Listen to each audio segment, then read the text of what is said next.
Have you ever slid on a banana in Mario Kart or dodge rolled your way to victory in Dark Souls? Well, I bet you'd be curious to see what that might look like on the silver screen. Taking video games to Hollywood hasn't always broken records. For others, Hollywood's search for gold has led to the occasional nugget.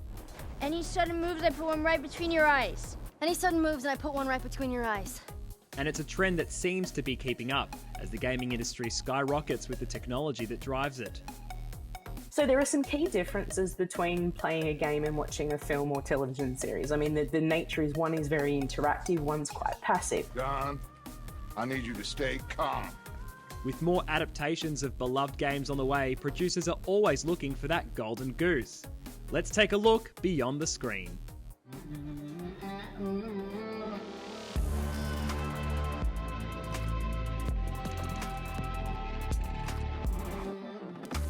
Hollywood has long seen video games as a source of potential.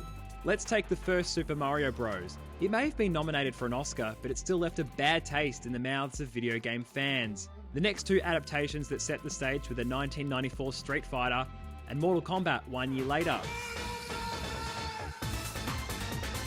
Producers were starting to see the potential of turning video games into a big screen success. My name is Associate Professor Lauren Rosewarne and I work in the Political Science program at the University of Melbourne, producing a very cinematic quality video game.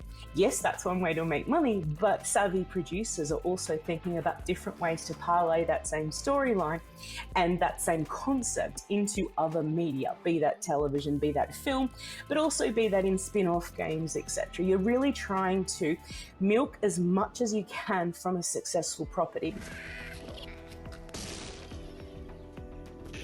You can take even unlikely storylines, even unlikely inspiration and turn it into a success story. It's not always the case. Often, for example, video games don't lend themselves to a transmedia adaptation. What works in a video game doesn't necessarily work in a narrative medium like film or television, but The Last of Us and the Mario film are two examples where it's worked if work is, determined by audience and box office.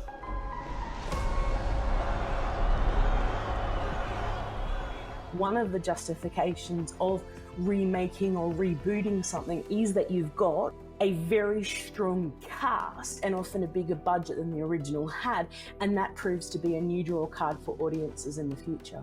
Hollywood would only continue to chase the dragon by giving us half-realised versions of fan-favourite characters.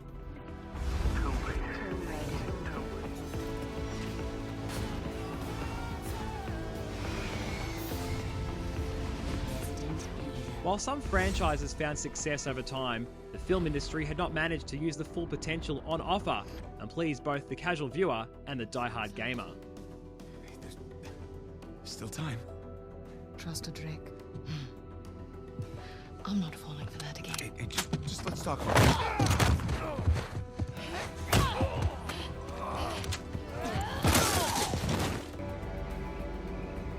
So why does Hollywood continue to use this formula, despite a string of failures? Most productions that come out of Hollywood are failures, right? We have this tendency to talk about Hollywood as though it's a success machine. It's not. So most projects don't end up making money. So what Hollywood tries to do is select, but then produce the projects that have the best chance of success. And this is called risk aversion. No one could have predicted the spell that Harry Potter would cast over the world. Today, book sales of $500 million, the film franchise, $9 billion. But more importantly, Harry's story changed the lives of millions of Muggles. There are lots of ways they go about doing it, but one way is to take a property that already has some cultural relevance, that has an established audience, that has familiarity and in fact often fandom around it. So that might be a comic book, it might be an existing presentation in television or earlier film production, it might be a play, but it also might be a video game.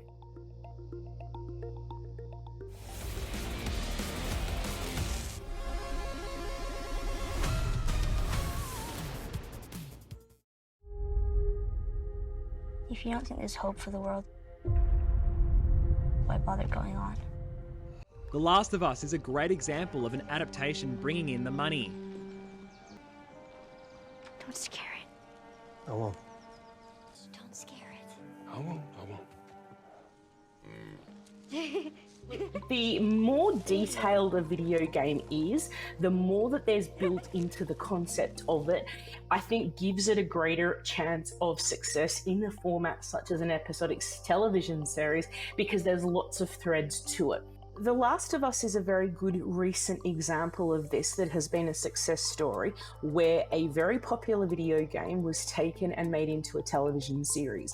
Now, this doesn't always work, as there are lots of examples where taking a video game and trying to milk a storyline out of it hasn't worked. Crafted with true love for the game and with an eye for detail, the series stuck close to the original while also branching out and giving us something new. It even became the most watched show in Europe and Latin America.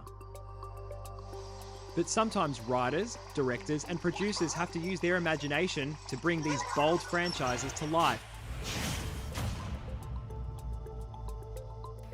I was quite surprised about the success of Mario Brothers, because from my memories of playing that game, I'm just collecting berries or mushrooms or something. How do I milk 2 hours out of this? It felt to me like a very peculiar choice for an adaptation, in the way that The Last of Us, from what I know of the video game, felt already storyline heavy, cinematic, natural transition into another media.